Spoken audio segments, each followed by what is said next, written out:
Hello and welcome. You're watching 84 TV Radio News Update, coming to you live from Abuja, Nigeria's capital. I am Adirayo Senami.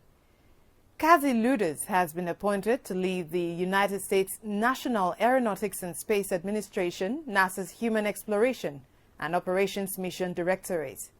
NASA head Jim Bridenstine announced Saturday on Twitter. Luders said he's successfully managed both the commercial crew and commercial cargo programs, and has for years been in charge of the exhaustive testing program for space capsules developed by SpaceX, Boeing, and other companies that are partnering with NASA to build vessels that can safely take humans into space. The government of Greece on Friday said flights from coronavirus hotspots such as Britain will not be allowed in as it prepares to reopen for foreign visitors in a bid to get its tourism sector back on its feet. The country's Minister of Tourism, Harry Theoharis, confirmed that regular international passenger flights will be allowed to take off and land again at the airports of Athens and Thessalonica starting from Monday. But the ban on arrivals from Britain will remain in place until July 1st. So far, Greece has recorded 3,108 cases of COVID-19, 1,374 recoveries, and 183 deaths. An Australian citizen has been sentenced to death in China for drug trafficking. This ruling could aggravate the already deteriorating tensions between the two countries. In a notice posted on the court's website, the convict, Cam Gillespie, was handed the death penalty by Guangzhou Intermediate People's Court. However, Australia's Foreign Ministry says it is deeply saddened by the verdict and restated the country's opposition to capital punishment. Nigeria's Minister of Foreign Affairs, Geoffrey Onyema, has confirmed the evacuation of 362 Nigerians from Egypt and India, in line with the country's decision to evacuate a minimum of 1,000 Nigerians per week as the COVID-19 pandemic spreads. The minister on Friday said 102 evacuees arrived in Nigeria from Egypt, while another 260 are expected to arrive from India on Saturday. National Coordinator of the Presidential Task Force on COVID-19, Sania Liu, said the daily briefing on Monday that the resumption of evacuation processes aims to clear the backlog of over 4,000 stranded Nigerians in the next 4 weeks. The government had on the 27th of May announced a temporary suspension of the evacuation process to allow for takeoff of a new policy. Rana El Halak, mother of the autistic Palestinian youth shot dead by Israeli police in Jerusalem on the 30th of May, has accused Israel of foul play. She says there's been no progressive investigations regarding her son's killing and called on authorities to bring the policeman who shot her son to book. She promised not to remain silent despite attempts by the police and government to cover up the killing. We'll take a break now. When we return, Nigeria to withhold passports of travelers. We'll be back shortly.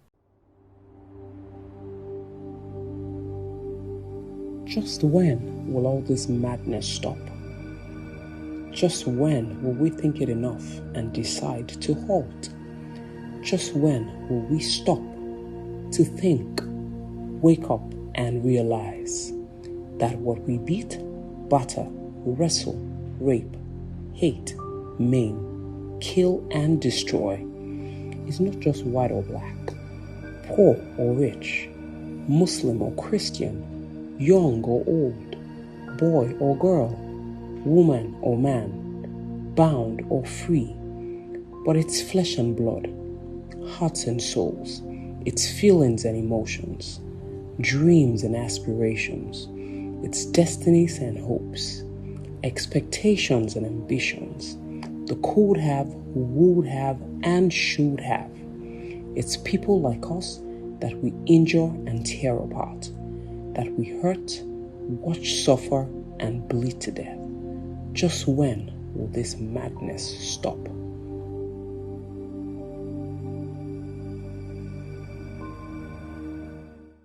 Welcome back. You're watching 84 TV Radio. Burundi's Constitutional Court on Friday ruled that President-elect Evariste Ndayishimiye should be sworn in immediately. Ndayishimiye, who won the May presidential election, was due to be sworn in August, but Nkurunziza's death on Monday left open the possibility that National Assembly Speaker Pascal Nyabenda might be named interim president, as stipulated in the Constitution. The court said there is no need to name an interim president, as the election to choose a president has already been held. It is not clear when or where the swearing-in will take place. The Nigerian government says it will withhold passports of travelers, whether citizens or foreigners, coming into the country for 2 weeks until their COVID-19 status is confirmed. In a circular released by the Federal Ministry of Foreign Affairs and addressed to all diplomatic, consular and international organizations accredited to Nigeria, only those with diplomatic passports will be exempted. According to the circular, passengers will be cleared through the Nigeria Immigration Service System Migrant Identification and Data Analysis System, and their passports retained until after successful completion of the 14-day self-quarantine.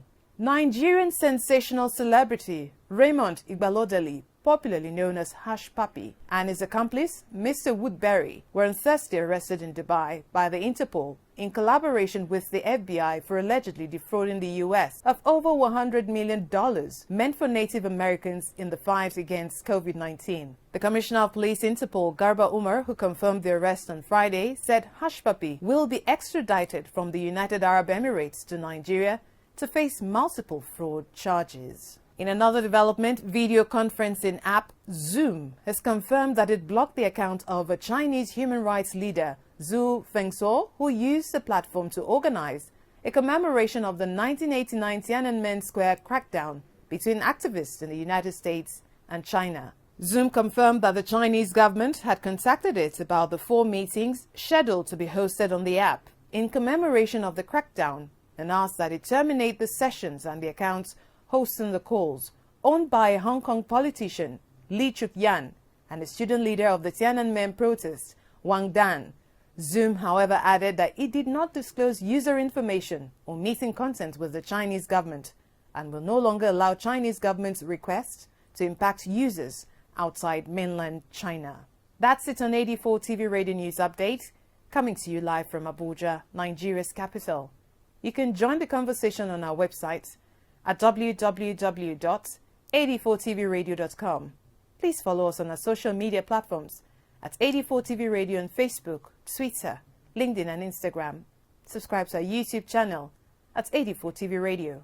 Many thanks for watching. I am Adirayo Senami.